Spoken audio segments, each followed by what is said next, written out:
April of 1980, the world came to a standstill in South Kensington. By the time 1980 rolled around, the Khuzestan insurgency had already been underway for more than a year. After the events of the Iranian Revolution, not all parties were satisfied. Federalist and Marxist parties were unhappy with the decisions of the interim government of Iran, and so, revolts and protests began. After 2,000 years of a Persian Empire, revolution was reshaping the country into something with more democratic and theocratic elements. This came with it many divided opinions on the future of Iran, with some being more vocal than others.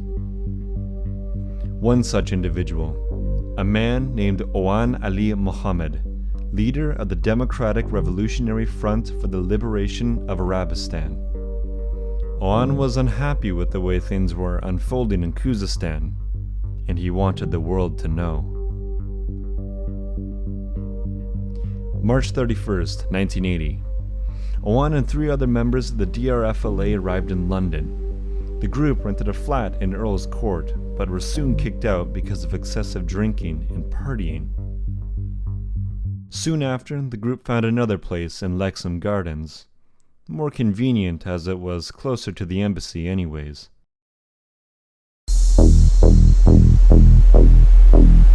After a month of planning, Oan and his group from the DRFLA left for the embassy.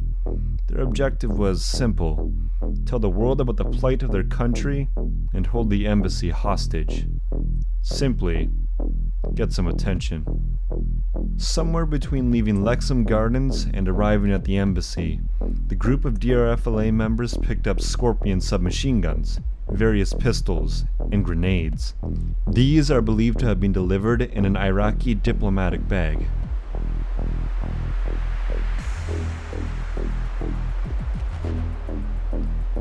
Oan and the rest of his crew stormed through the front entrance of the embassy. Their first target, Constable Trevor Locke. Locke was a part of the Metropolitan Police's diplomatic protection group. Locke was quickly hounded down. However, he was able to quickly use the panic button on his radio, signaling to other police forces in the area that there was trouble.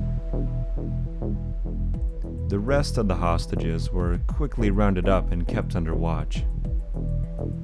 Within the first half hour, police forces had surrounded the embassy and set a 2-square-kilometer area for lockdown. Other guards from neighboring embassies were the first to respond to Constable Locke's signal. 30 minutes later, Deputy Assistant Commissioner John Dello arrived and took over the operations. The first thing on his list: establish a line of communication with the hostage takers. Negotiators made their way close to the embassy and passed a military-style field telephone through the window to speak with the DRFLA. This particular telephone was a genius ploy to get surveillance within the building. The phone was a box with no electronics. It could only do one thing: listen. Even when the phone was hung up, it would still pass on voices and audio from the room it was in. This audio was recorded throughout the entire siege. At noon of April 29th, there were 26 hostages, 6 gunmen, and 6 days remaining.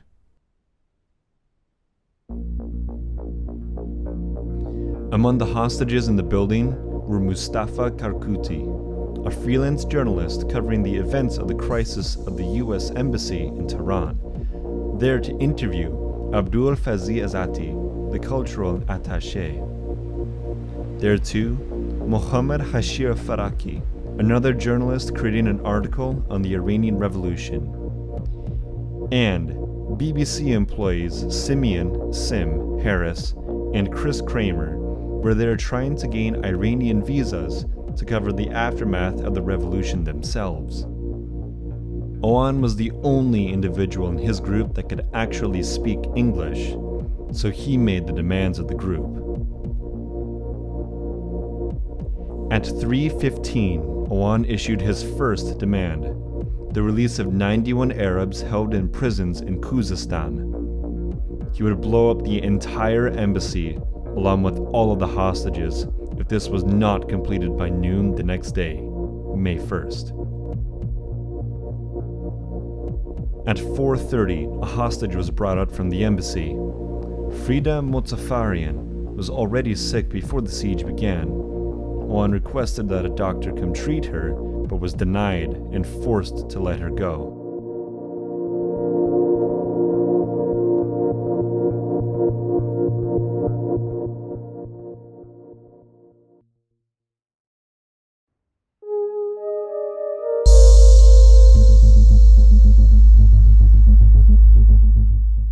Soon after the crisis began, the British government assembled its emergency committee known as Covert. William Whitelaw, the Home Secretary, takes command of the entire operation.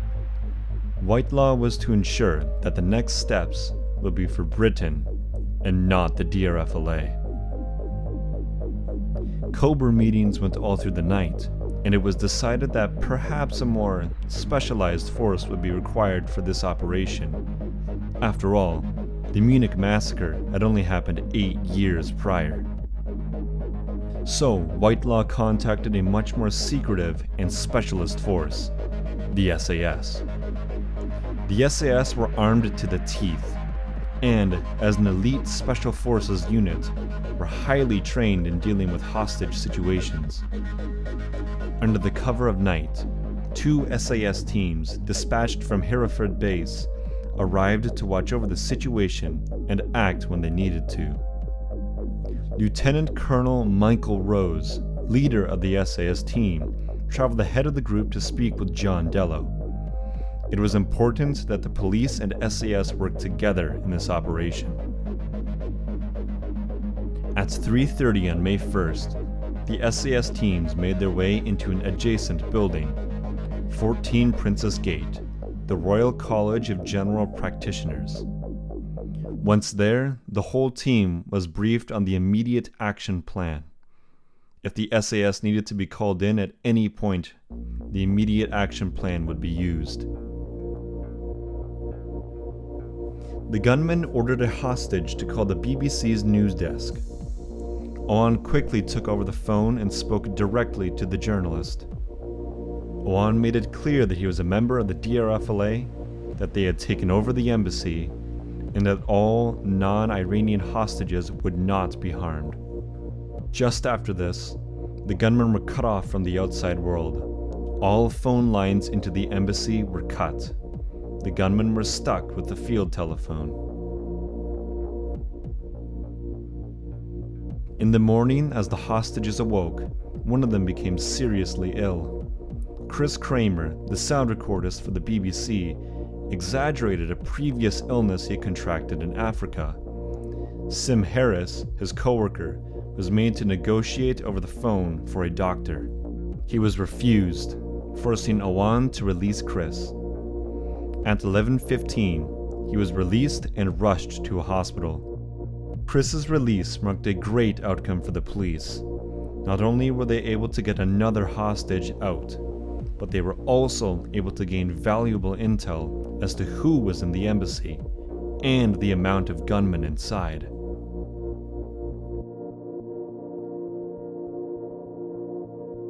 As noon drew ever closer, the police became sure that the DRFLA did not have the ability to blow up the embassy. The two parties renegotiated the deadline to 2 hours later. That afternoon, some new demands came from Oman. The British media must broadcast their grievances, and 3 Arab country ambassadors must negotiate the gunmen out of Britain safely. At 8 that night, Oman was disturbed by unusual sounds coming from the Ethiopian embassy next door. Technicians were using a hand drill to implant microphones and listening devices in the walls. However, one of the hand drills had a squeak. Owan pulled Sim into the room to identify the sounds. Thinking quickly on his feet, he said Constable Trevor would know what they are. Together, the two of them were barely able to convince Owan that they were mice on the walls. In order to mask the sounds, Covert then made a decision to have British gas begin drilling a road nearby. But when the drilling agitated the gunmen, instead airplanes were instructed to fly over.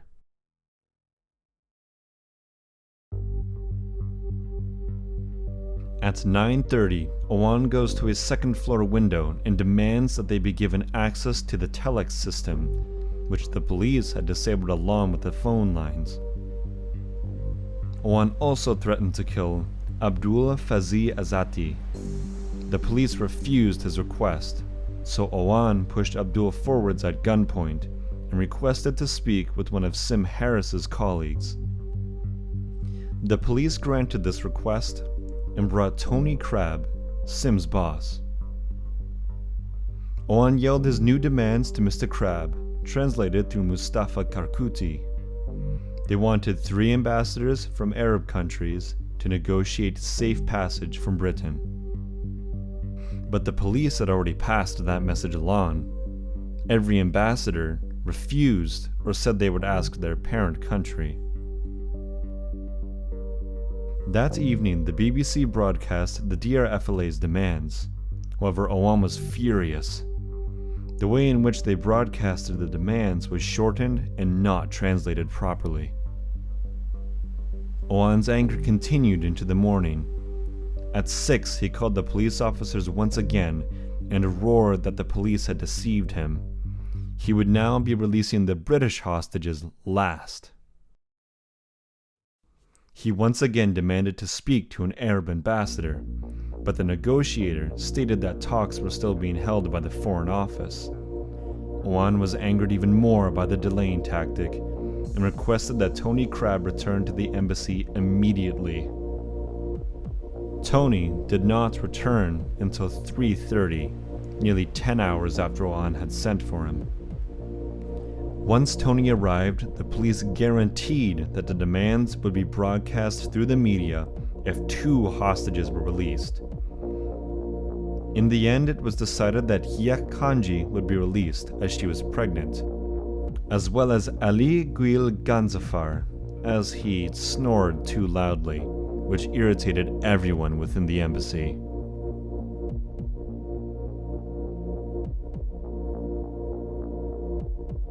Now, the SAS had not been doing nothing during this time.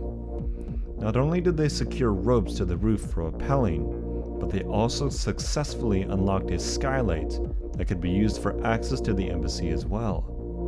The siege may yet soon come to an end. The 5th day of the siege was the least eventful. The SAS made their preparations for assault. Talk between the government and ambassadors dissolved. It was clear that the gunmen would not be allowed to leave Britain.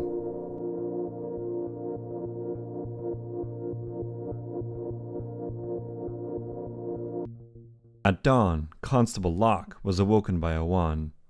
Weakening of the walls from placing listening devices and brick removal had caused one of the walls to buckle and bulge outward. Owan was convinced that an intruder was in the embassy. However, Locke reassured him that this wouldn't be the case. Owan was unconvinced and moved all of the male hostages to a different room. At 1, tensions were reaching their breaking point. Owan said he needed to speak to an ambassador in 45 minutes, or a hostage would be executed. 1:40. Locke tells the investigators over the phone that Abbas Lavasani demanded to be the one executed. 3 shots are heard within the embassy. William Whitelaw is briefed on the SAS plan to storm the building. There is no going back now. The SAS must prevent further hostages from being killed. Lieutenant Colonel Rose receives the order and preps the team for immediate assault. The SAS team is fully prepared to assault the embassy within 10 minutes of the order. Police ask a local imam to speak with the gunmen. As their conversation continues, 3 more shots are heard. Minutes later, Abbas Lavasani's body is dumped onto the steps of the embassy. Police now believe that 2 hostages may have been killed.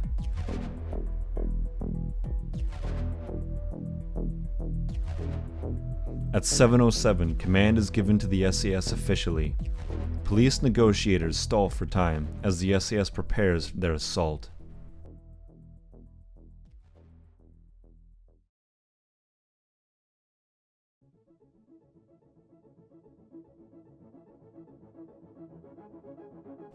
The SAS stormed the building. 2 teams, red and blue, assaulted from 2 different access points. Blue team at the front, red team at the back. 4 men from red team rappelled down the building to the 4th floor. Another group lowered a chunk of PE4 through the skylight. The order came out. Stand by. Boom. At the first call of standby, the PE exploded early. The entry was supposed to be timed, so this explosion went off at the same time as entry. However, this did not happen. Regardless, the signal continued, and the soldiers continued their assault. Red team at the back of the building encountered problems though. Upon reaching their access point, SAS members were instructed to throw flashbangs through the window. However, this had set the curtains on fire, which quickly spread. Fire was blowing out the window directly onto one of the soldiers. The soldier was burned, and his line was cut. He didn't fall far though, simply down to the balcony where he awaited his team members and eventually joined back up with them, despite his 3rd-degree burns. At the front of the building, the blue team quickly cleared their entrance. They had encountered an empty room. Moved to the next. The SAS cleared each room rapidly until they encountered Trevor Locke and Awan. Awan had taken a position and was ready to fire on the soldiers. Trevor Locke was not about to let this happen. Lunging for him, Locke tackled Awan and sent them sprawling. Locke pulled a gun on Awan and prevented him from going anywhere. Trevor had secretly held on to his pistol, a .38 caliber Smith & Wesson, for the entire 6-day siege, waiting for the right moment to use it. He held Awan at gunpoint until the SAS soldiers moved in. The soldiers quickly yelled, "Trevor, move!" And so he did. Awan was shot dead on sight.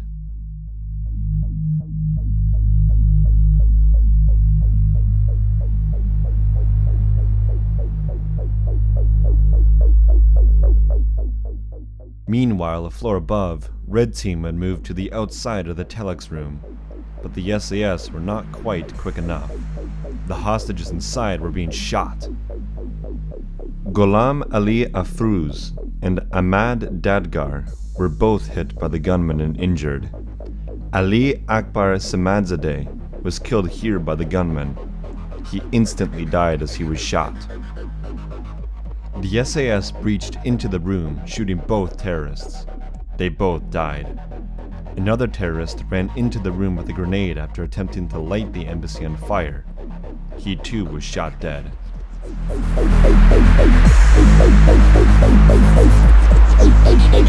By now, fires had spread throughout the embassy. Explosives, flashbangs, and fire-starting terrorists don't mix well with a well-furnished building.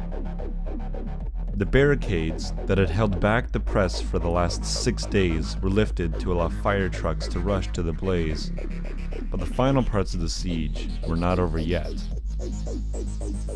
As all this had happened, an SAS team had secured the outer balcony. Sim Harris was towards the front of the embassy and encountered them. He was quickly ushered out the window and into the neighboring Ethiopian embassy. While doing so, he was famously caught on camera.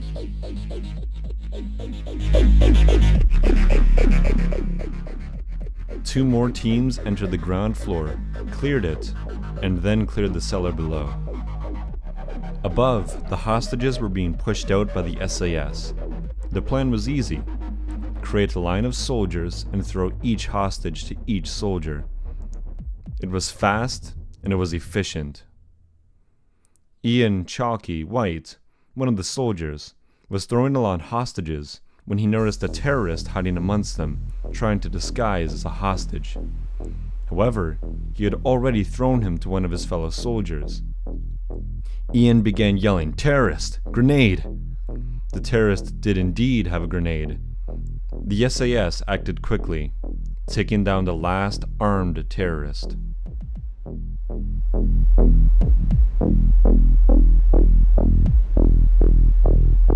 It was now the end of the siege. All hostages were laid out onto the grass with plastic cuffs. Now outside, the gunmen hiding amongst the hostages could be identified. One of the newer SAS recruits spotted someone whom he thought was a terrorist. Sim Harris quickly confirmed that he was indeed, and so the last member of the DRFLA was taken into custody.